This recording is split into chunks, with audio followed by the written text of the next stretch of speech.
Good afternoon, everyone. We're here to present to you about our action research project at City College Plymouth and in partnership with Exeter College. And our action research question was, how do students respond to maths lessons outside the traditional classroom environment? Our action research team are... Hi, I'm Deborah Jory and I'm the Academy Manager for Maths at City College Plymouth. And the principal reasons I was interested in this project is my background as a Prince's Trust team leader, working in lots of outdoor environments, and also taking part in the Taking Learning Outdoors CPD in Sweden as part of an Erasmus project. Hello, my name is Darren Kimmins. I am one of the functional skills maths leads at City College Plymouth. My background is in outdoor education from when I did a degree in geography. I've also trialled outdoor learning with my students at college before this action research started, and that's why I've been interested in taking part now. Hi, I'm Jane Ramsey. I'm the Assistant Lead for Foundation Maths at Exeter College. We wanted to take part in this project because as a college, we're always looking at ways to engage and motivate our learners. And we felt that with 7 different sites across Exeter, we had plenty of scope to develop our use of alternative learning environments. Hi, I'm Katie. I'm the Project Manager for the Maths Centre for Excellence at City College Plymouth. I've worked with a range of ages from primary to HE, and I'm interested in alternative ways to support learners to overcome barriers to learning. I've also attended the Erasmus Plus training in Sweden, which is a fantastic course, and I think it's greatly inspired our team to continue with looking at outdoor education and alternative learning environments.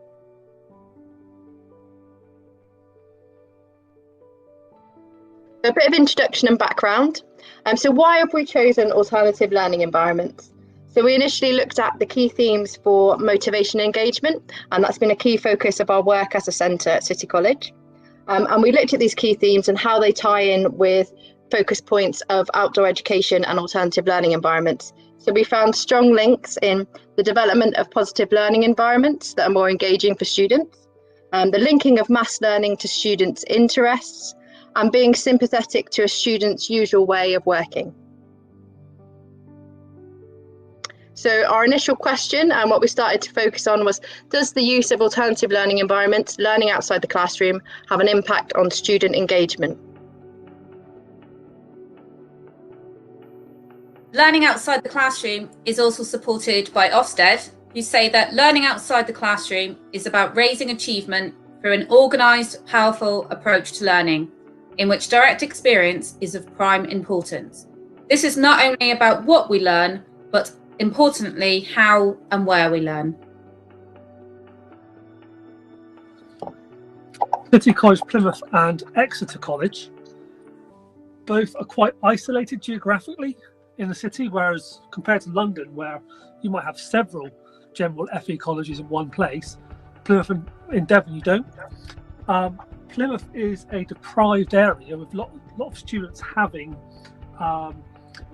issues with reaching out and getting resources they need, and our students across college do suffer from maths anxiety. The number of students achieving grade 4 or above in English and Maths in Exeter from the 5 main secondary schools is slightly above the national average. And as none of these schools have sixth forms, Exeter College is the main provider for post-16 education in the city.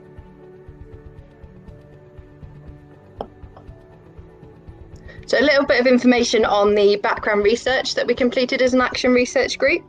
So we initially looked at some journals and research based in movement-based mathematics, so looking at how physical activity can support students to focus and engage within lessons.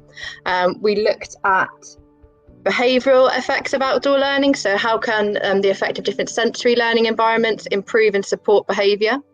We looked at the affective domain, so the importance of the lecturer-student relationship, and we'll go into that a little bit further in the presentation. We also looked at flipped learning environments, so how can we support students to access learning in an environment and an alternative setting that's comfortable for them. And we looked at maths apps and technology, so how we can use tech to engage students and tie in with their interests. Okay, so we then got our question down to how do students respond to maths lessons outside of the classroom? And by response, we mean engagement, whether that's positive or negative. Some background research we did gave us these 3 elements of engagement. So we have behavioural engagement, which is the effort and the persistence and compliance with school rules by the student. Cognitive engagement, which is how students feel about themselves and the task and how they're mastering the task. And then finally, relational engagement, which is the relationship between the student and the staff member. Because we were constrained full time, we decided to focus on behavioural and cognitive.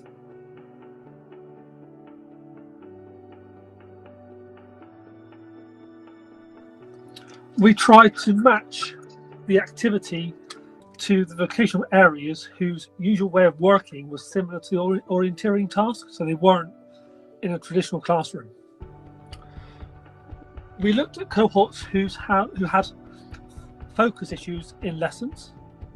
We also looked at cohorts who had poor attendance, or cohorts who historically their attendance dropped throughout the year. There were some limiting factors to who we chose. Some students were engaged with the national trials. We had to try and match the classes we wanted to use with the staff timetables who were involved in it.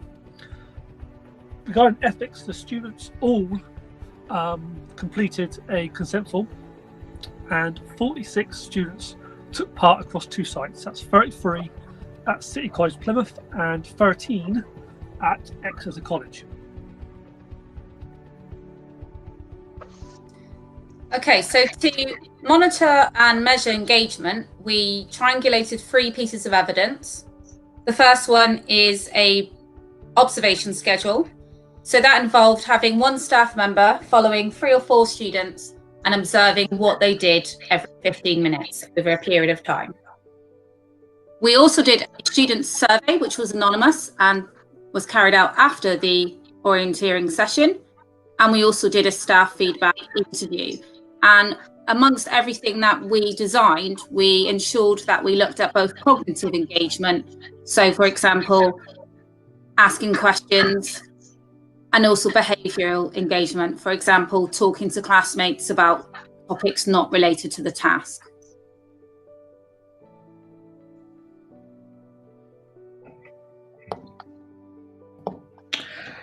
So here you can see how the orienteering task was carried out. The session at both colleges followed a similar format, with an introduction, carrying out the task in small groups, and completing a feedback survey. The task took about between 30 and 45 minutes, and each group has an observer recording the engagement in the task.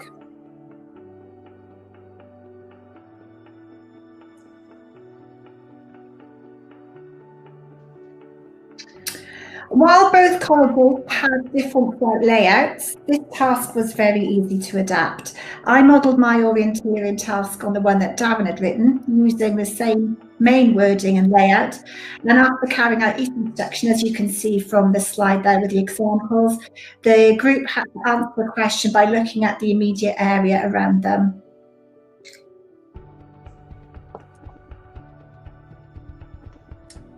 So these are the results of the observation schedule. We managed to observe 21 students. We took them in groups of 3 or 4 with 1 staff member to make sure we could correctly observe them. Some students didn't take the entire 45 minutes to do the task, which left us with different levels of engagement between students. So what we did is we weighted the score as a percentage of the total score they could have got for 30 minutes or for 45 minutes. We then decided to do categories. So any student who got 37.5% and above, we classed as engaged. Any students who got above -25% and below 37.5% were moderately engaged. And the final category were disengaged. The results show that 43% of students were engaged in the task, and 57%, the rest of them, were moderately engaged, with an average score of 33%, which is moderately engaged, but very nearly engaged in the task.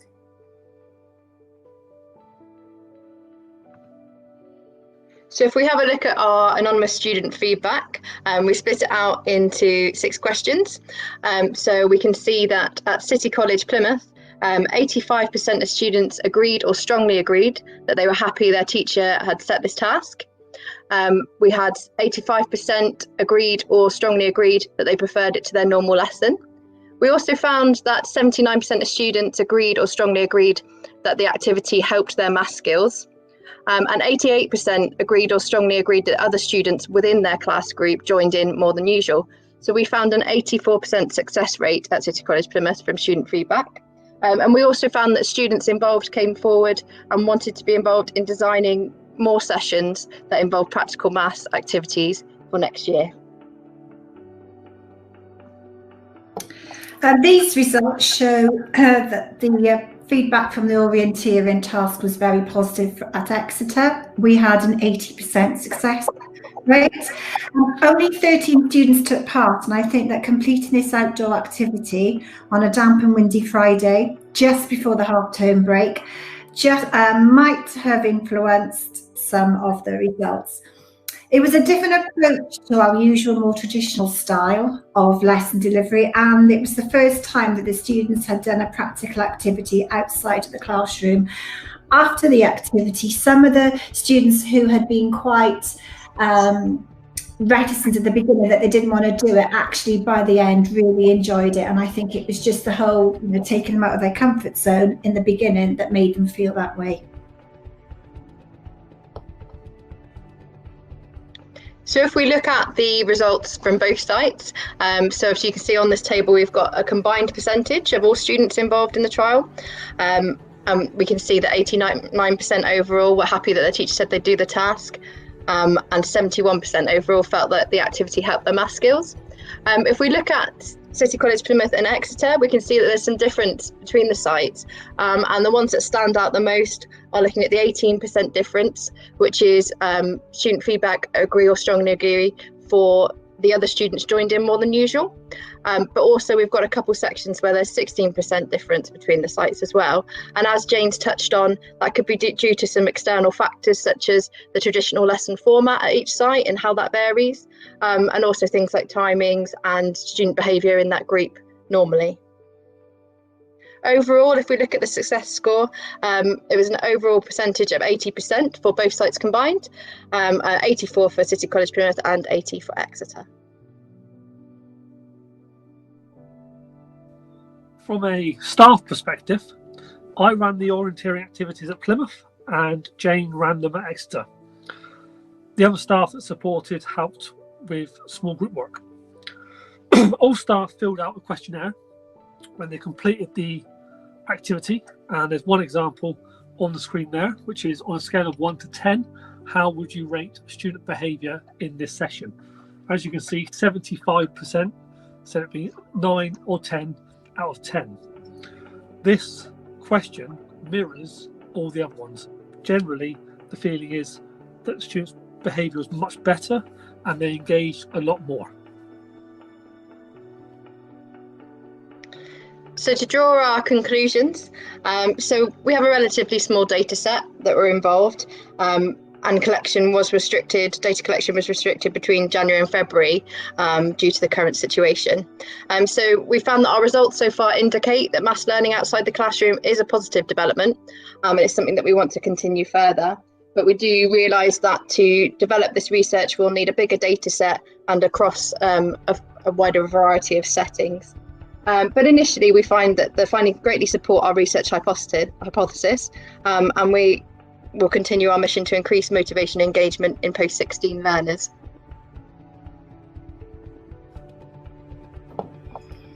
As we've said before, there were some external factors too, which have had an impact on the results. For instance, the timing of the lesson and the overall effect of this on student engagement. From personal experience, it's much harder to motivate students on a Friday afternoon than it is on a Wednesday morning. Weather conditions as well, because it is an outdoor activity. This also had an effect on the enjoyment of the activity. Thirdly, the level that the students usually engage with their maths lessons, their lecturer and class members. And finally, particularly at Exeter, I think it was the difference between what we normally do in our traditional lessons and using outside resources, and which is completely different to the way that Plymouth do it.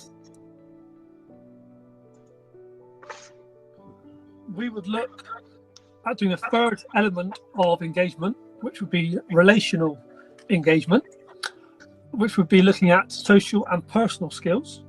We would look at a lecturer mindset and their ability to embrace new ways of working, develop the lecturer-student trust relationship. Timescale would be a limiting factor on all of that, and our current findings do indicate that observations on student behaviour is generally quite positive.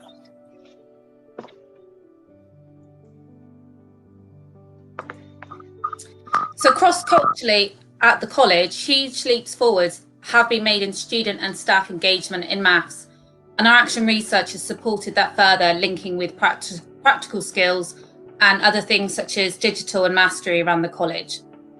During our most recent Ofsted report in March, our action research was commended for the use of memorable practical activities to help learners grasp important mathematical concepts.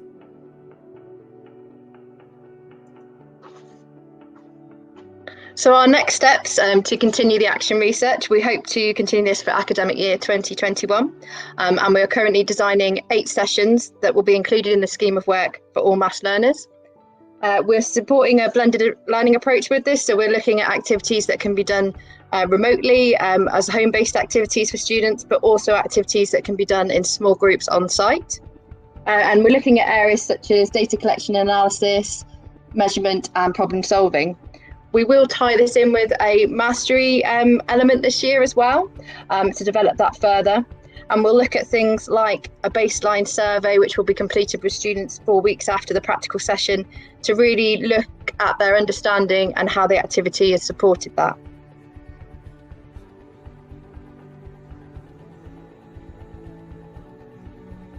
As an action research group, we're passionate to continue our work so far.